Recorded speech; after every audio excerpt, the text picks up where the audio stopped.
What's up, everybody? Welcome to Chow's On. Today, I'm going to teach you guys how to do a rack of baby back ribs. Super easy and super simple. Your crew is going to love it. Now, today's shirt is Station 35, Rolling Out of Paradise. This is one of the original logos of Station 35 with the two palm trees. Pretty cool. Rolling Out of Paradise because we sit on Paradise Lane. Figure it out.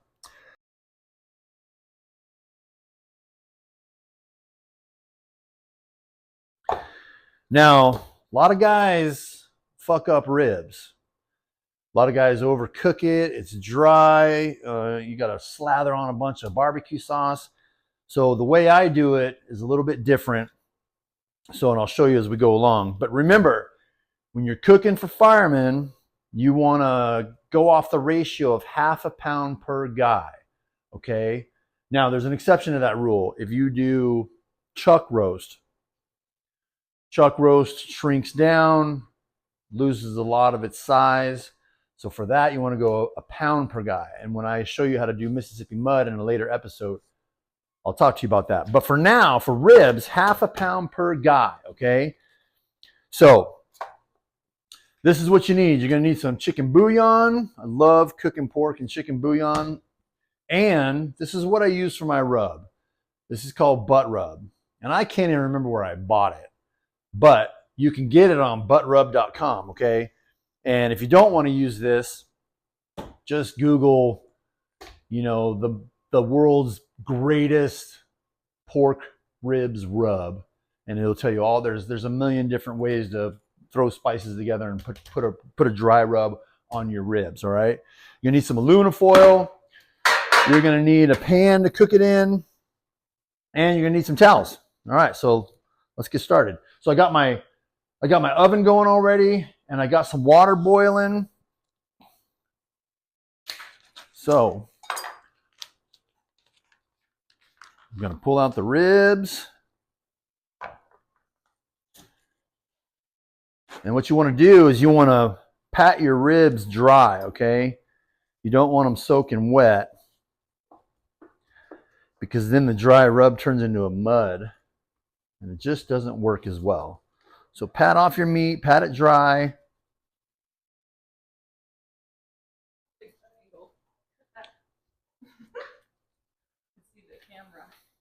Okay.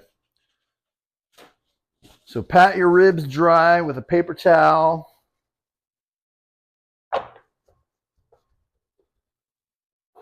Okay. And then you want to take your butt rub and you want to put it on pretty generously, all right? Just coat that little son of a bitch. Coat that pig. Coat that pig real good, okay? Yeah, look at all that.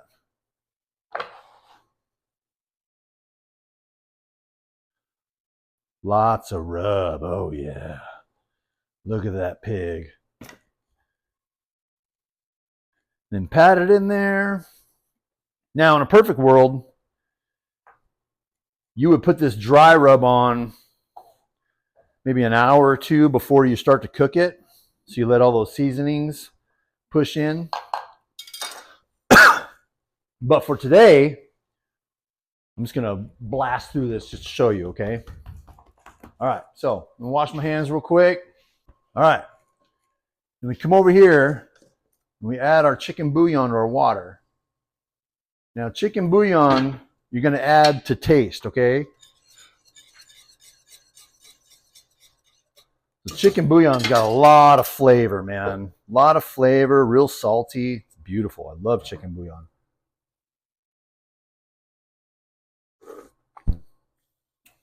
Needs just a little bit more. All right. Stir it in there nice and good. Check it out. Come check it out. Stir it in nice and good. See all that stuff down at the bottom? You got to get that all broken up.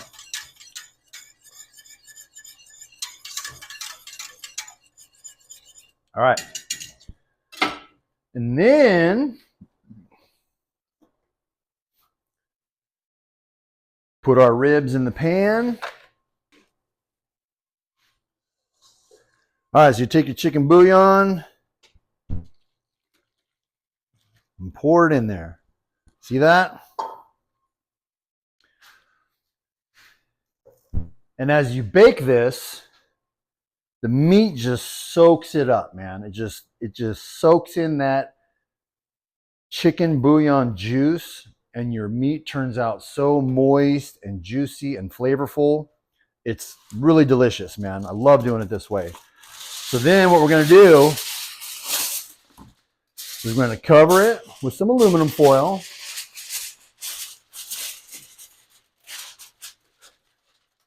And you got to seal this aluminum foil real good, okay?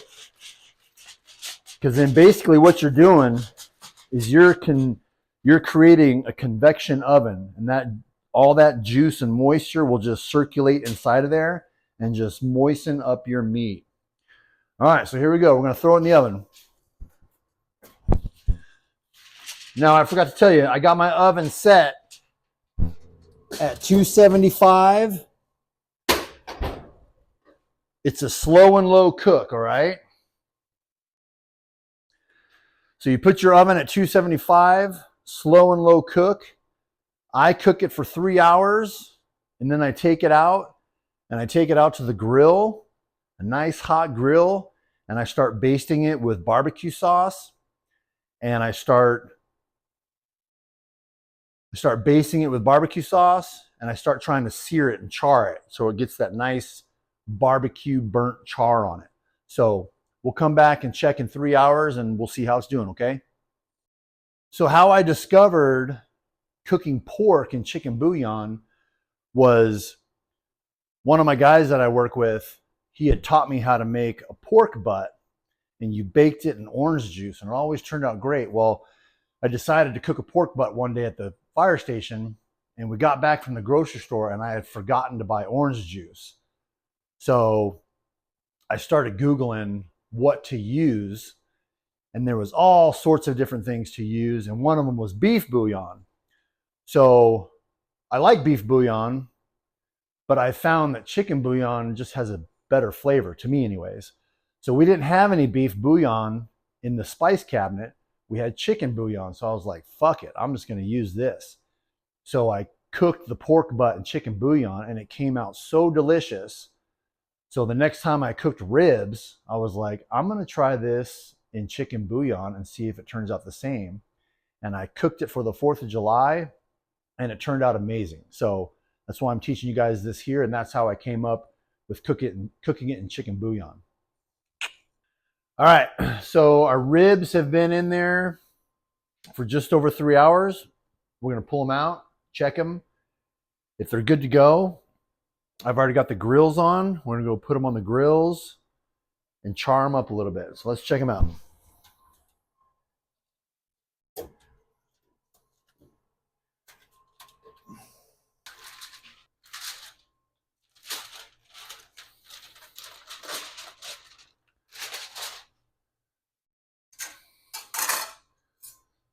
So come on over here. Good way to check them out is just to see if they pull apart. Look at that. See that bone right there? It's already starting to pull apart. Look how easy that's pulling apart. That meat is done. So I got 2 large spatulas, because if you get tongs and you try to turn them over, because that meat is so tender right now, it's just going to fall apart. So I take 2 big spatulas, flip it, and you can see here too that it soaked up a lot of the juice. This was a lot fuller of juice, and now all that meat has sucked up all that chicken broth juice, and it's sitting on there. And I got Sweet Baby Ray's, sweet and spicy, gives a nice little kick. I don't like spicy. Like, I don't like my mouth burning and my lips vibrating. I don't like that. But this is a good little spice. Your mouth tells you it's got a little bit of spice, but it's not nothing that's going to make you sweat or anything. And I got a little baster to baste on top of the ribs. So follow me and we'll go do this.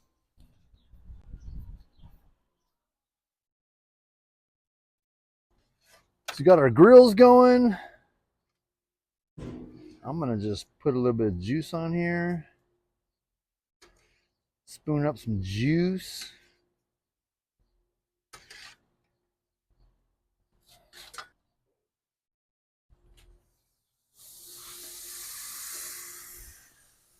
All right. Get it on the grill.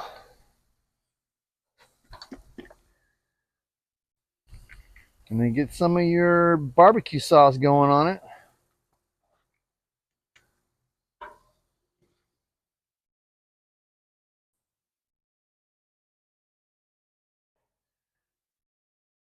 Push it around, get it all coated.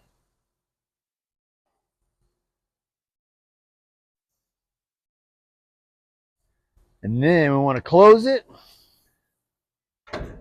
and check it maybe every 3 to 4 minutes.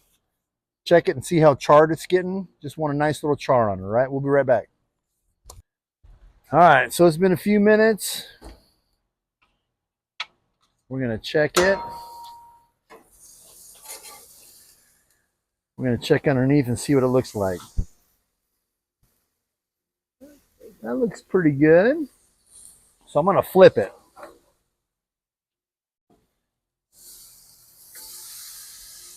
And then after we flip it, we got to put some barbecue sauce on this side. Because we want both sides coated lovingly. Not sparingly, but lovingly. Like, look at this little part right here. Yeah, we got to get that spot too. That spot needed some love.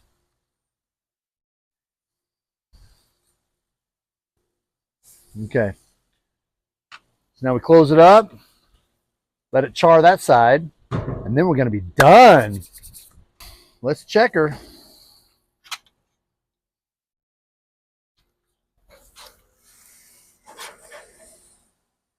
Look how see she wants to fall apart, man. This meat is so done. Oh yeah. I'm calling it. I'm calling it. And I'm putting it right back in the juice. All that lovely stuff. Oh, look at it falling apart. Heck yeah. Look at that. That is some ribs right there, people. Turn off your burners. And then do one last layer.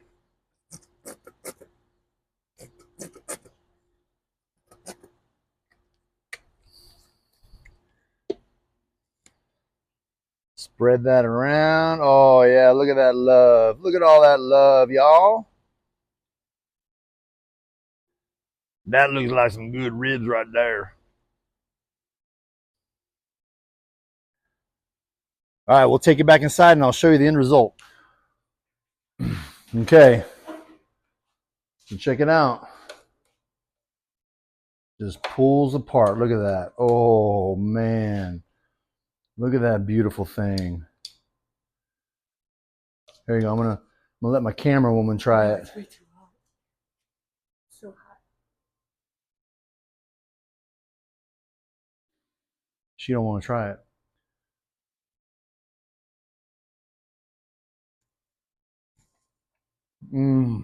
Man. Damn, that's good. Oh. Hold on. I'm going to cool it down for my camera lady. She's been doing such a good job today. Oh, yeah. Try that, baby.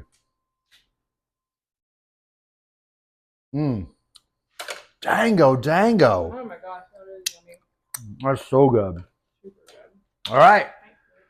So then, take it out to the table, cover it up, get on that horn. Chow's on. Come get it, boys. There you go, guys. Enjoy.